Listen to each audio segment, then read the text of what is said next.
Hey there, fellow painters! Welcome back to this super awesome fun series where I break down some of these paintings I've done in the past, some more advanced paintings, and show you how easy it actually can be. So our goal with all of these videos is to show you how achievable, maybe that's the right word, it can be to actually advance as a painter and get to that level where making paintings like these, you guys, is like, it's a breeze. It'll be a breeze for you, I promise. So last time we did a beautiful Marilyn Monroe portrait, not that one, a different one, but same person, right? Where I showed you kind of the basics and really basic breakdown of how to create a portrait of someone's face. So now we're gonna do a different type of face, a puppy face, right? A face of a fellow furry friend. So let's go on ahead and get started. I've got the video pulled up here. And just like I said in the other video, make sure, like right here, we want to always have a sketch ready to get painting. I mean, obviously, but before we get started painting.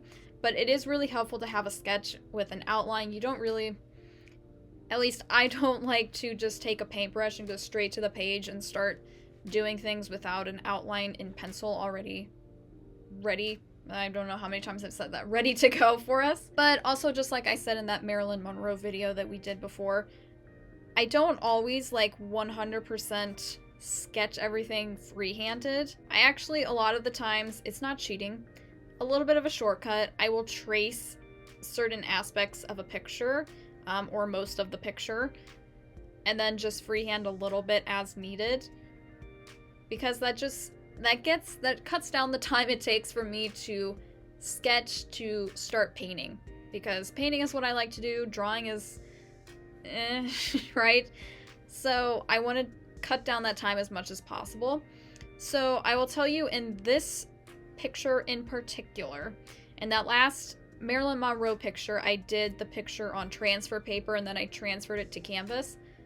This picture is actually already on canvas paper. And canvas paper, if you're not familiar, is actually really great. I love it because it's less expensive than a whole stretched canvas or canvas board. They usually come in like packs of like a flip book. I don't know. Like a sketchbook type of flip book, you know what I'm saying? And you can just kind of rip out a page and just go with it and just go. I love using those, especially for designs that I don't necessarily want to hang on the wall right away. Or like for practice pictures, that sort of thing. That type of paper is great for that. But what I also love about canvas paper is it actually has that texture of canvas, but it's in paper form. Very thin paper form. And it acts just like canvas, except it's not like stretched canvas like this is. That just goes like right on the wall right away. But you can still, if you do a design and you like it enough, you can like frame it and still hang it up and, you know, good to go. The other thing that I really like about canvas paper is that you can trace it, get your sketch ready right on the paper. You don't have to use sketch paper beforehand. So like for this picture, what I did, since it was on canvas paper, is, like I said in that other video, I would typically put my reference picture on my computer screen like this, and I would lay the canvas paper on here, probably vertically this way, and pull up my reference picture, and then I can trace the key parts of the picture and get an outline going.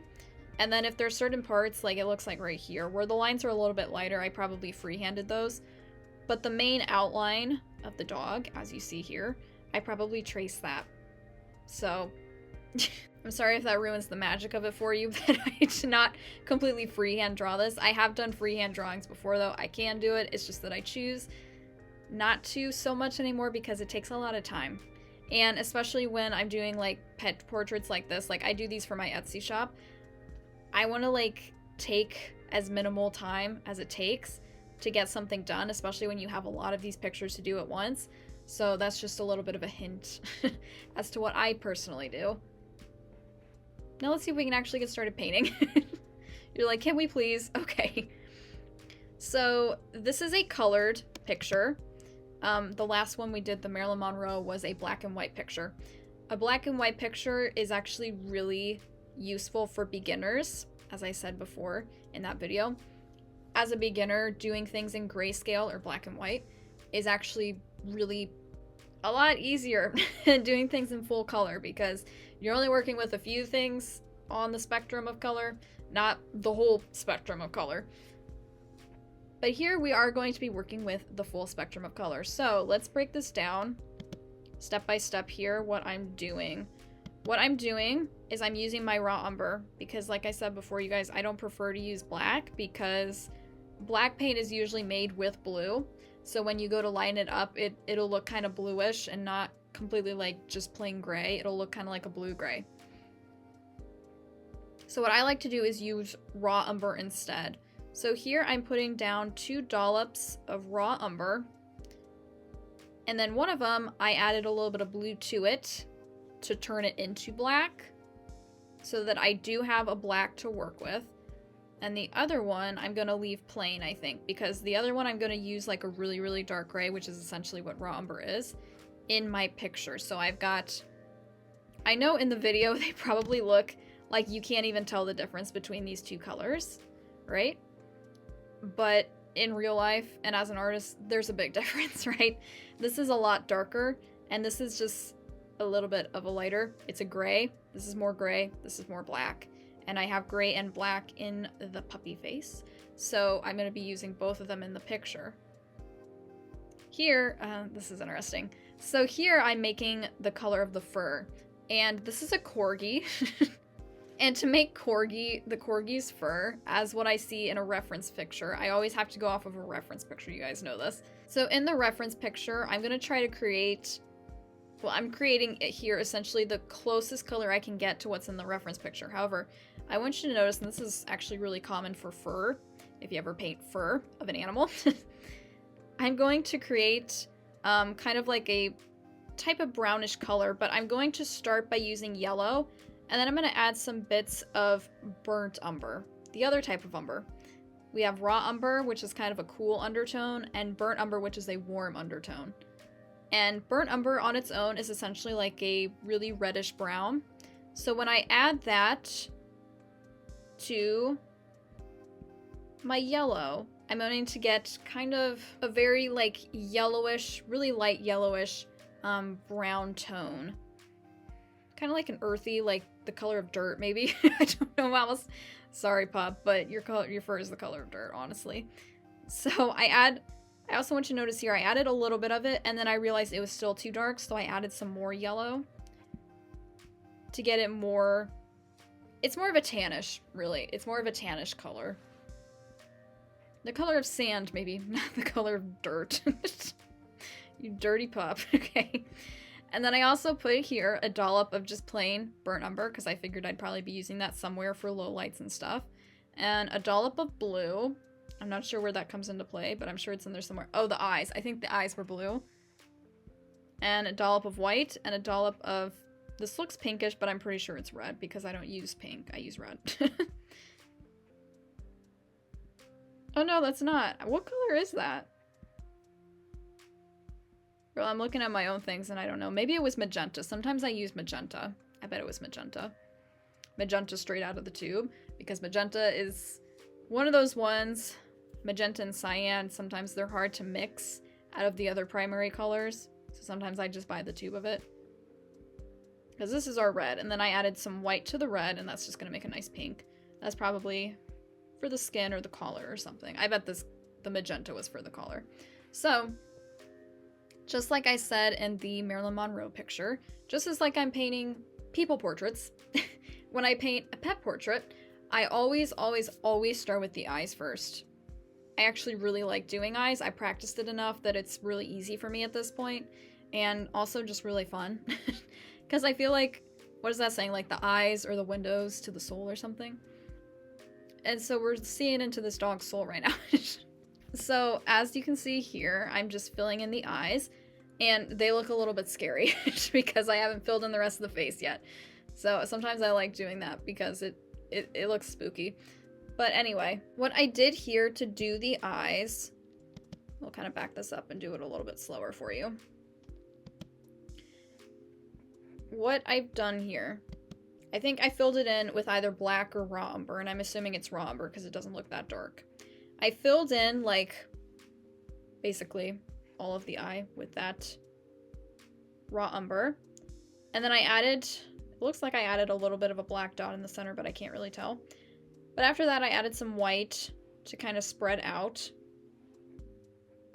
And there I added some black along the bottom. See, that's where you can see, I don't think I can zoom this in for you, but you can kind of see where the difference between raw umber and black is here, because I filled in the eye with the raw umber and then I used black to make low lights, so I made it even darker. And then of course the white to make some highlights there. And then, oh, pinkish. She had a little bit of a pink eye, that's why I did that. That extra pink color was for the eye, so that it's still whitish, but it's got a little bit of a pink undertone to it. Some dogs have that. So that's why I did that there, so that I could add a little bit of a pink undertone there. And now we're going really fast here. Back it up, girl. Back this train up. Okay. So the eyes of this dog, they weren't blue. I don't know what the blue was for them. Maybe it's the collar or something. I don't know why there's blue.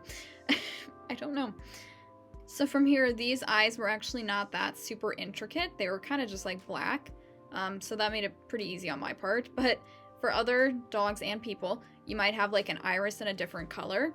And for that, I would do the color of the eye. Hello, I'm going to poke myself. And then after that, I would do like a bit of texture in the iris. And typically with like white highlights, I would make some streaks with the end of my brush with some white highlights all the way around the edges of the iris there. That's what you would do if there were color involved, but for this dog, not so much. So over here, I filled in this eye as well with some raw umber and then a little bit of pink just on the inside corner. And now she looks very spooky. It's very... She's possessed. Okay. So then from there, like I said, you guys, in the Marilyn Monroe picture, I usually go eyes, mouth, nose. Same goes for dogs. Eyes, mouth, nose. Sometimes I go eyes, nose, mouth because sometimes a dog's mouth can be like hidden by their fur, as hers kind of is. So here I did the nose with the pink. She had like a little bit of a pink highlight on her nose and some pink underneath the mouth. And then from there I filled the rest of it in with some raw umber, I think. Yes. And then some white highlights in there too. That helps add some texture. Just adding some texture with some white highlights. And now we move on to start filling in the face and the fur. And fur can be very, very tricky, you guys. It really can. Don't let it intimidate you, though. So it looks like for this, what I'm doing for the fur, I've done this a while ago, so I have to remember what I did, you guys. And I've done a lot of pet portraits, so yeah. So for this one, it looks like I'm kind of filling in with like some of that, it looks like gray. It looks like I did some of that raw umber and added some white to it to make a really, like a lighter gray. And then from there,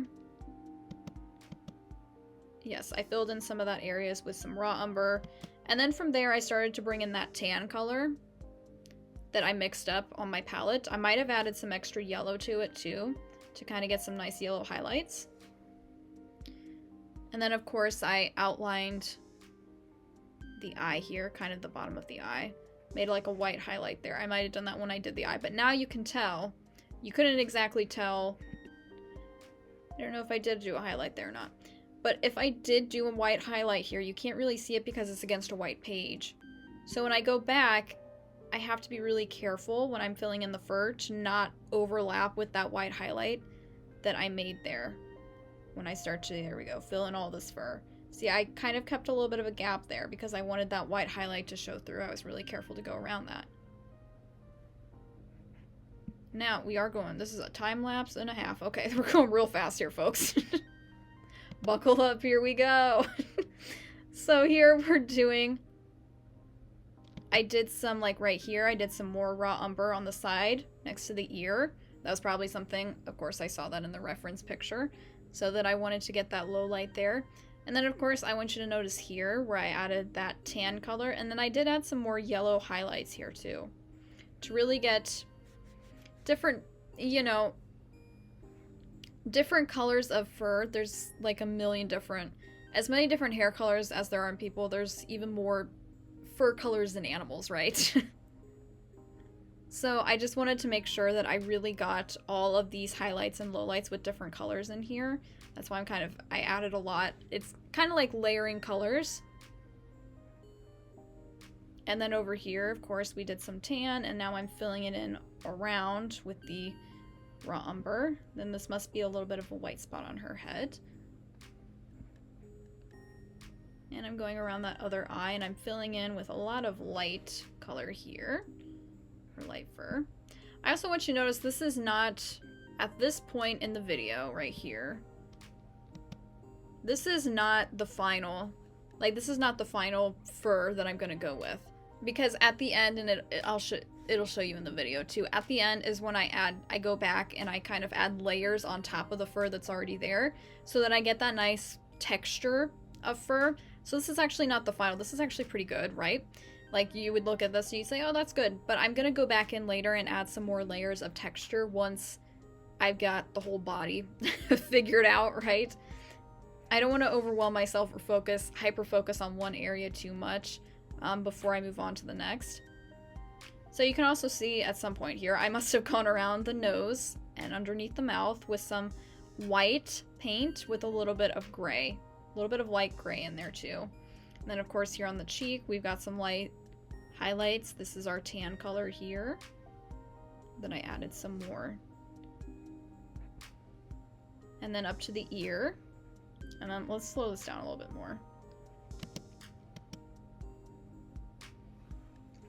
Okay, so here for the ear.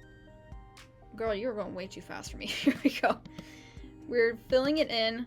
I did kind of the edges there with, it's kind of hard to tell what I used actually, but I'm assuming it's that tan color again that I mixed in the beginning, and I might have added a little bit of white to it. Because like I said, there's like a million different variations of fur colors, and there can be like 100 different variations on one animal too.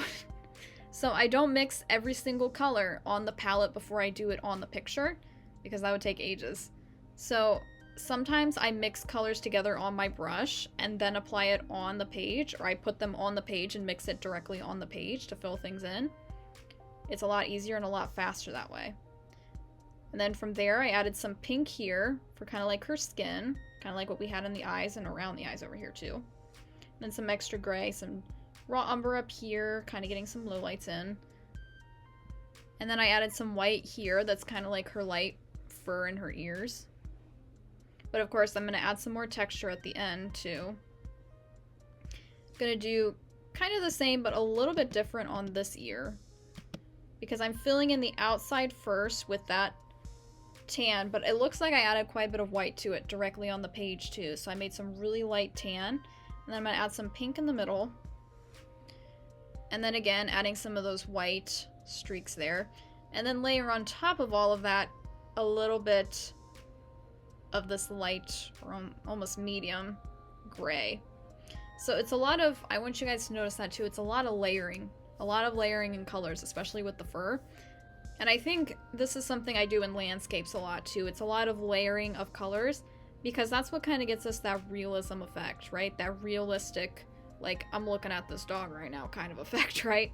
Because you have to think, in nature there's so many colors, and it's like, when we look at things at a microscopic level, or at least I think, I'm not 100% sure because I'm not a scientist, but when we look at things at like a really microscopic level, there's different colors and different pigments that are meshing together or layering together to create the color we see like in real life, right? I know that was kind of trippy, but you should go with me on that. So now I'm finally moving on down to the body here, and I'm going to be essentially doing the same thing with the fur that I did with the ears. That I'm going to be layering a lot, and like over here. Again, trying to follow my reference picture as best I can. Like right here would be a nice highlight that I probably saw in the picture. Right here, this splotch of color and kind of a low light. And now for the rest of the body here, she probably had like a white underbelly. So I'm kind of doing like white with little hints of light gray all over. And then I'm probably going to layer on top of that too. And then over here on this side, at this point in this picture, I'm probably getting a little bit tired. Sometimes these can take up to an hour or more to do, you guys.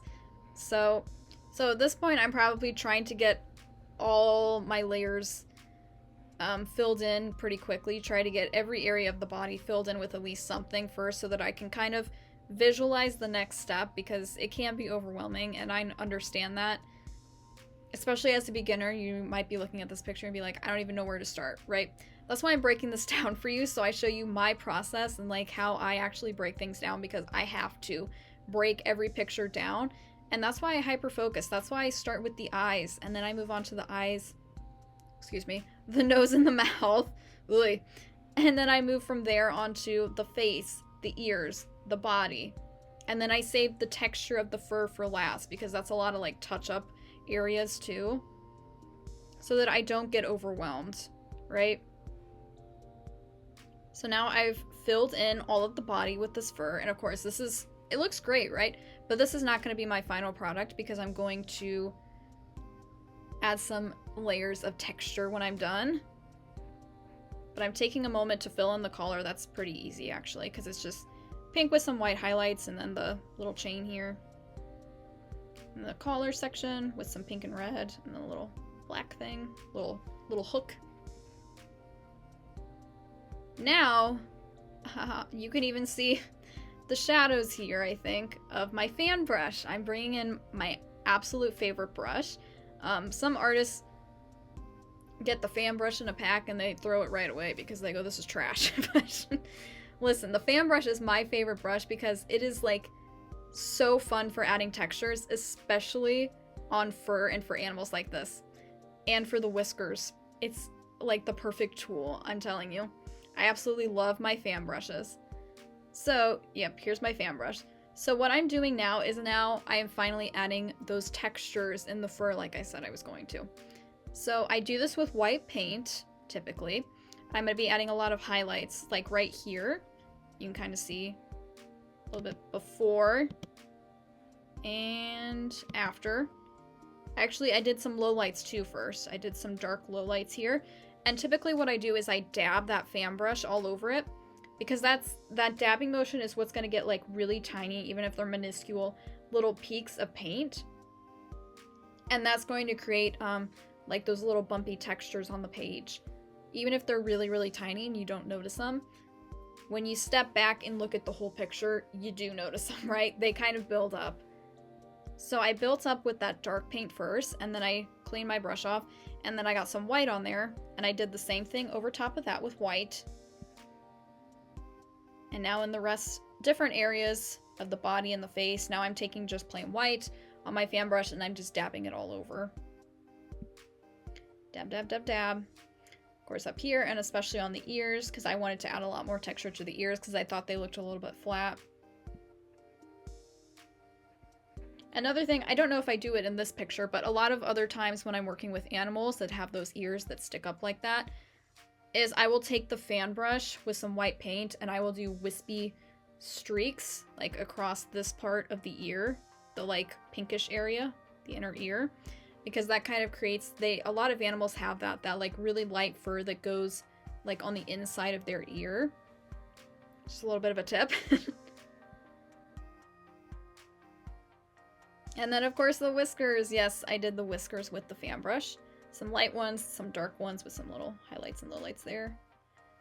And then of course after that we are all complete, and I just do a nifty little quick background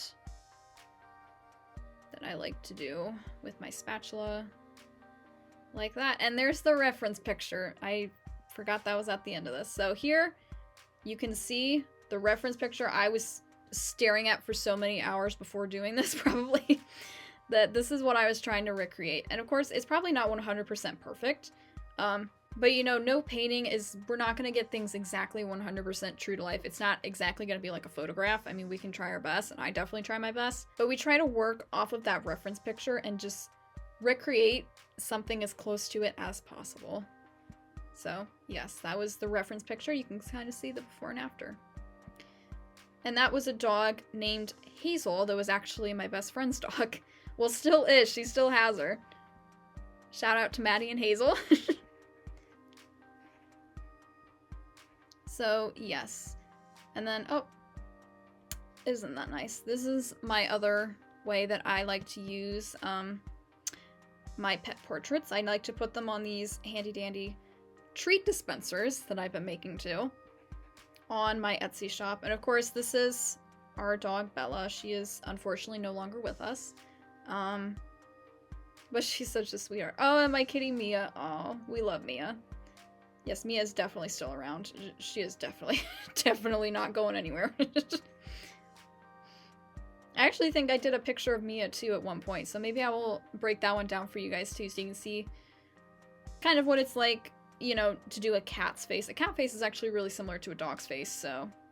But aside from that, I hope you guys really enjoyed this video. Hopefully it wasn't too awful long either, but I know there's a lot of things that go into making a portrait of either a face or a pet portrait of a pet. I even think pets can sometimes be a little bit more difficult than people, especially when we do things in full color, because like I said, in that Marilyn Monroe video, everything was in black and white, in grayscale. So there was only so many colors to work with. When it's a dog and there's fur, there's different variations of fur involved, and there's just so many working parts, you guys. It can be tricky. It can be tricky.